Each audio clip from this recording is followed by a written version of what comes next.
Nope, I'm already started. All right, so this one you have to put in y equals mx plus b form. So we're going to add 12x to both sides. Yeah, we got to go to the store and buy some more tissues. Well, you know, you have to be self-reliant. All right, and then we divide all of these by 3. So we get y is equal to 4x minus 6. So the slope is 4, and the y-intercept is negative 6. So number 3 says the slope is 4, and the y-intercept is negative 6. So this one's 3. The slope is the change in y over the change in x, which is y2 minus y1 over x2 minus x1. So I put in 19 minus 7, and 3 minus negative 6. All right, this became 12. This is plus over 9, which is 4 over 3, which was also choice 3. All right, this one says select values for the linear function and show in the table which of the following is the equation. So I picked these two, right? Remember, f of x is also y, okay? And I picked this one. So I did for my slope, I did 11 minus 19 over negative 1 minus negative 3. Okay? So this became negative 8 over 2, which is negative 4. Okay, now you have to find b in y equals mx plus b form. So you know m, and I used the point negative 3, 19 I plugged in. So I did 19 is equal to the slope, which is negative 4. The x-coordinate is negative 3 plus b. So 19 is equal to 12 plus b. And you subtract 12 from both sides. You get b is equal to 7. So if you put the whole thing in y equals mx plus b form, it's y is equal to negative 4x plus 7. So this one was choice number 4. Okay. Selena has $450 in her savings account, so that's a set amount that she starts with. And she plans to withdraw from her account at a constant rate of $30 per week. So withdrawing means to take out. So that's going to be subtract 30 times W. All right, so A is equal to negative 30 times W plus 450, which is 2.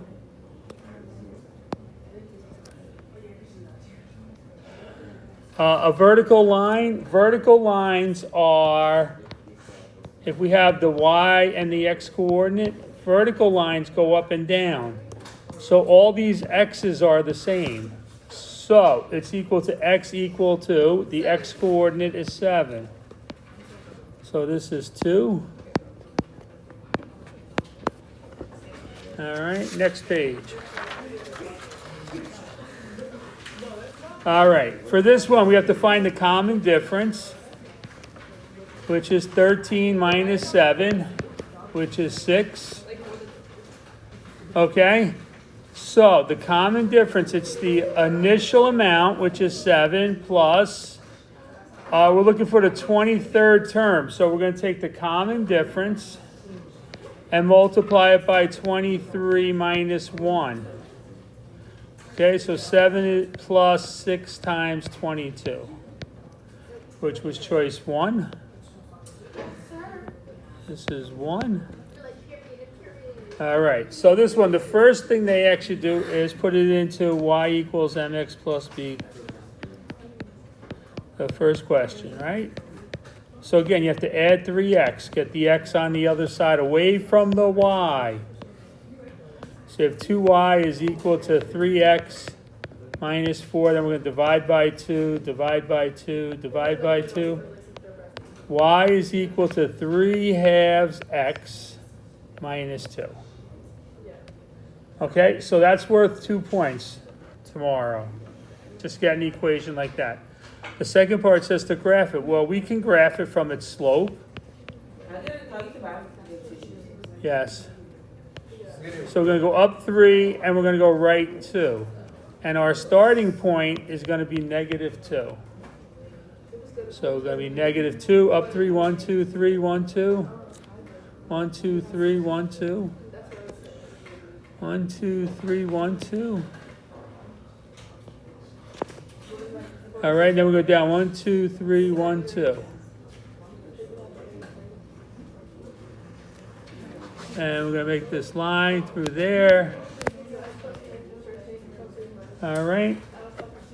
And that's another 2 points. All right, and the last one. Determine the equation of the line that passes through the point 313 and 741. So, 41 minus 15.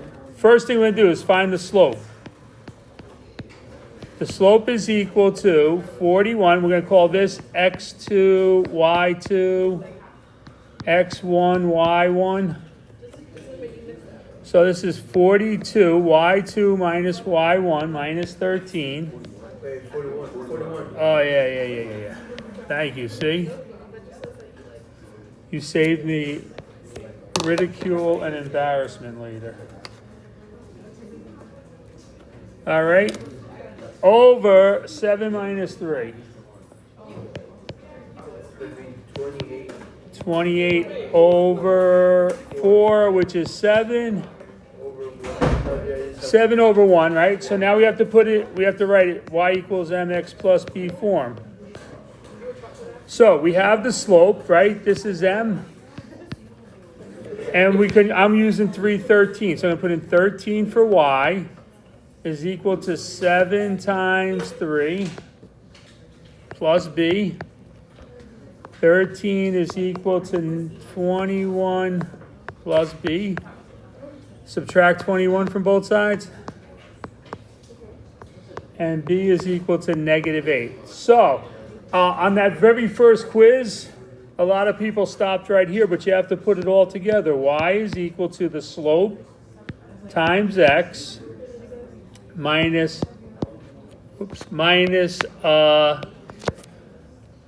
the b, which is minus 8. Okay? Any questions? All right, and the last question. It says to find all the points from x, y, from negative 4, right? The domain is negative 4 to 7. Negative 4, negative 3, negative 2, negative 1, 0, 1, 2, 3, 4, 5, 6, 7. Okay, now you can find the center point, but if you want to just put in your calculator, the vertex is equal to negative 1 comma 4, right? We get that right from this. So this negative 1, 4 is the vertex. If you don't know that tomorrow on the test, you can still get it if you just use your calculator, right? So I'm going to do a split screen. I get this guy here. I go y equals. Oh, look at this. I almost have it in there, huh? What do I have to change? I have negative. I have the negative x. I have to change this to plus. I have to change this to what? Plus 1? X plus 1? Okay, it has the negative sign in front, which means it's going to be upside down, right? And this one's going to be plus 4. Okay? Yep. And then if you go to the table, right, negative 1, 4 in the middle. Well, you want to go from what? Negative 4. So this goes 1, 2, 3 to 4, and then it starts going back down. 3, 2, 1, 0, negative 1, -2, -3, and 7 is -4. Okay? So if we have that table, then all we have to do is plot those points. -4, 1, 1, 2, 3, 4, 1. Remember, it's going to go up because it's upside down. And then this one, and then this one, and then at -1, 4 is the vertex. That point right there, this is the vertex. And then it starts going back down. Right? It goes down until we get to 7. That's 5, that's 6, and that's 7. And it only exists in this domain, so you're not going to extend it and put arrows on it, right? How do you know that? Because it says, given the function for the domain interval. Right, if you're not given the domain interval, let me make this neater, right? If you're not given the domain interval, then it's going to go on forever in both directions. 3-0 is the turning point. Is what? Turning point. Is what number? 3-0. How's it 3-0? I mean 0-3. 03? That's a good number. It goes up. What's this point right Oh, here? wait, -5. Wait, no, -5 is not even in the domain. Come on. -1, 4. You said that from the beginning, right? True. Because of the equation. It's the opposite sign of the x and +4. All right. Thank you. You've been a lovely audience.